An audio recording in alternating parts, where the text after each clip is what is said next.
I can't believe that that's out now. Okay, wow, that's a secret I've been keeping for a really, really long time. And I was thinking about maybe telling you secret surprise number 2. All right. That's a lot of cardio. It didn't look like it, but it was. Okay, so you might be thinking to yourself, so we just heard a new song. I think that I should tell you that that has led to the confession that I've been working on a new album for 2 years.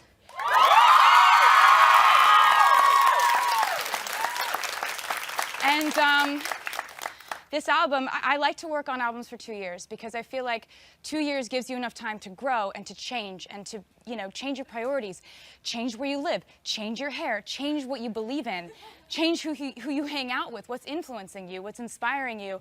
And in the process of all of those changes that have happened in the last 2 years, my music changed. So what ended up happening was I woke up every single day that I was recording this record not wanting but needing to make a new style of music than I had ever made before. So essentially, what ended up happening was, in my opinion, we made the most sonically cohesive album I've ever made. We made my favorite album I've ever made. And so the inspiration behind this record, I was listening to a lot of late 80s pop because I really loved the chances they were taking. I loved how bold it was. I loved how ahead of its time it was. And so being inspired by that, I started delving into the late 80s and what that period of time actually meant.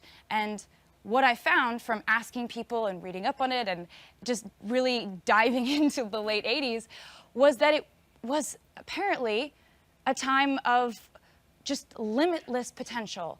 And the idea that you can do what you want, be who you want, wear what you want, love who you want, and you get to decide where your life is going. Bright colors, bold chances, rebellion, and the idea of that was so inspiring to me. And the idea of endless possibility was kind of a theme in the last year of my life. I'm still really out of breath. So I'm like, ugh. But basically, in thinking about that, and thinking about all those themes, and thinking about how this new album is a bit of a rebirth for me because it's so new. I've never really made these kinds of changes before. And having been born on December 13th, 1989, this album is called 1989.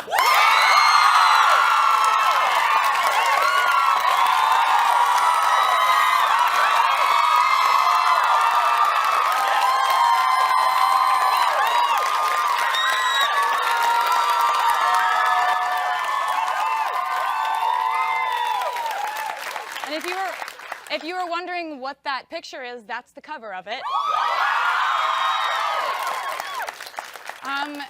And for the record, this is my very first documented official pop album. That photo that you're seeing is actually a Polaroid that we took. We took the album photos on Polaroid. So it's a Polaroid that I just loved the idea of. I loved it. It was kind of an accident, which I decided, well, why not make that the album cover? So basically, you can pre-buy the album right after this live stream. You go to taylorswift.com, details, and wait for it, in stores, October 27th.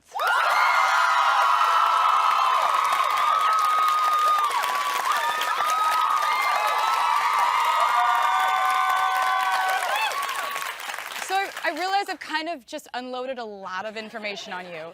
There's just a lot that's been told to you. So I figure maybe this natural thing might be that some people might have some questions. So we're going to go to a question from Instagram. And Ashley Slater 13 has a question. She says, your style seems to change with every new album. How has your style changed in the past 2 years? And how is it reflected on the new album? P.S. Love the crop tops and short hair. Yes. I'm glad. You know, that's a really interesting question. I think that as a songwriter and just as a person, I try to be really open to inspiration. You know, whether I'm walking down the street in New York and I see somebody wearing something cool, and I'm affected by those things. In the same way, you have to be vulnerable to new emotions and painful emotions and great emotions and let those things into your songwriting.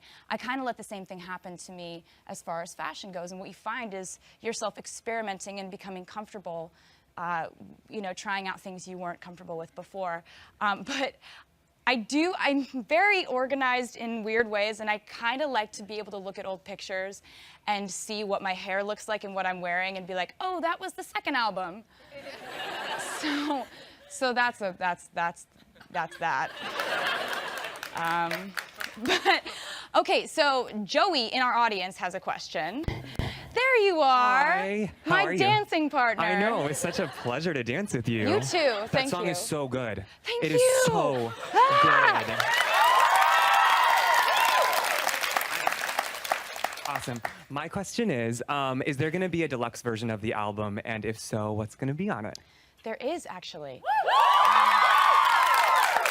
There are going to be 3 new songs that I really was dying to put on the album. And I'm doing something I've never done before with this deluxe. I've gotten a lot of questions about songwriting, about the process, about, you know, what happens when you get an idea. The answer is the first thing I do is I grab my phone and I either sit it on the edge of the piano or put it right down on my bed in front of my guitar and I play whatever melody / gibberish comes to my brain first. And I've never released any of that before, but I actually have 3 bonus tracks that are just voice memos from my phone.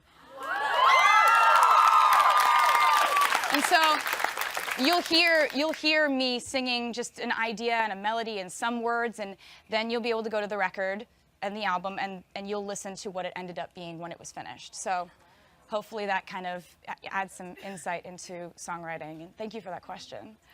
Now from Facebook, Ashley Mae Jones asks, will there be secret messages in the album book as there has been with previous albums? That's something that if you guys keep on liking that I do that, I'll keep on doing it, I think.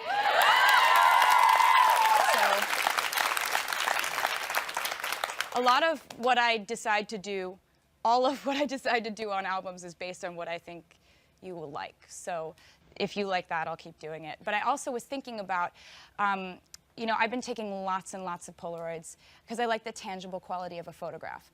And so since we did this album photo shoot on Polaroids, and since I've been taking so many just in my life for the last couple of years, we've actually decided that this time around we're going to include these photo packets. They're prints in the physical album. So you'll open up, you'll be like, oh, CD. Oh, envelope of Polaroids. And there will be 13 in each pack, but there will be different packs. So you'll get various different kinds of photos. And you like? Yeah. Good.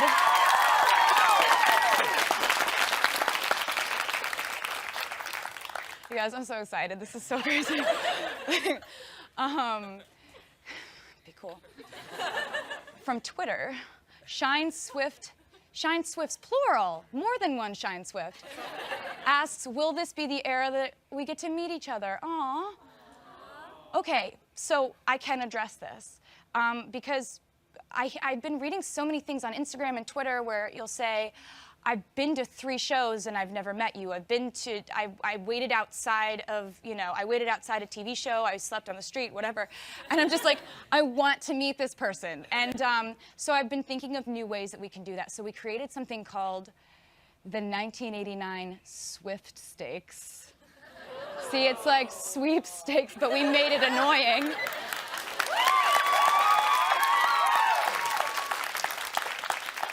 And so what it means is that I'll be giving away 1,000 tickets and 500 meet and greets to the next tour.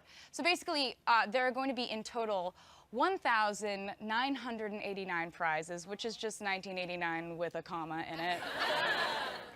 There will be details at taylorswift.com. There's going to be a lot of information on taylorswift.com, all the pre-order stuff, deluxe stuff, where to buy stuff, what to do. There's a lot of stuff on that website. It's very useful.